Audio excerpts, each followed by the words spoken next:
отличие от какао-бобов, кэроп не содержит психотропных веществ кофеина и тиамина.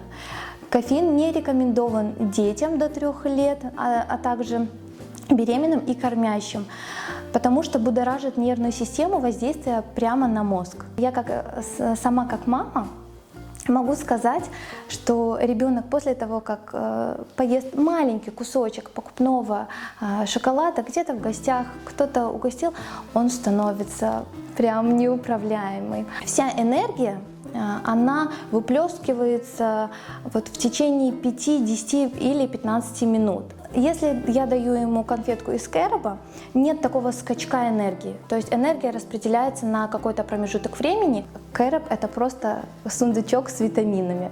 В нем содержатся витамины группы А, В3, В2, В6, цинк, медь. Кэроп разрешен в употреблении несколькими типами сахарного диабета.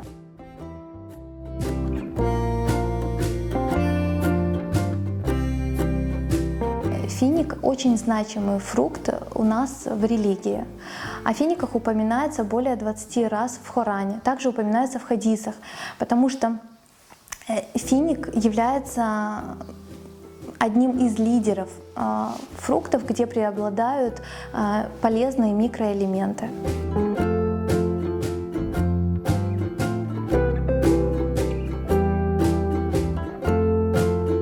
Иногда такое бывает, что я настолько увлекаюсь процессом создания шоколадных изделий, что я забываю о времени. Вроде бы казалось, час прошел, может 2, а на самом деле нет, уже вот я смотрю в окно и уже рассвет. В общем, я настолько увлечена, что даже не замечаю это время.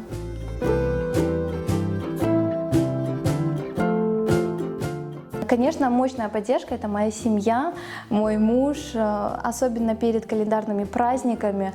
Он помогает мне развозить, мы делаем доставку, потому что сама я чисто физически не успеваю. Перед Ораза Байрам была загруженность 100%, и он уезжал в одно направление, я уезжала в другое направление.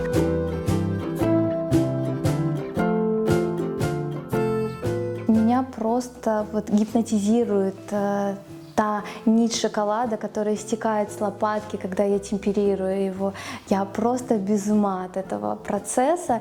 И если я начну делать в плохом настроении, я уже это проверяла, никакой работы абсолютно не будет. Что-то не получится, где-то посыпка не так ляжет, где-то выйдет пузырек воздуха в шоколаде. В общем, нужно полностью отключать свои мысли и творить шоколад.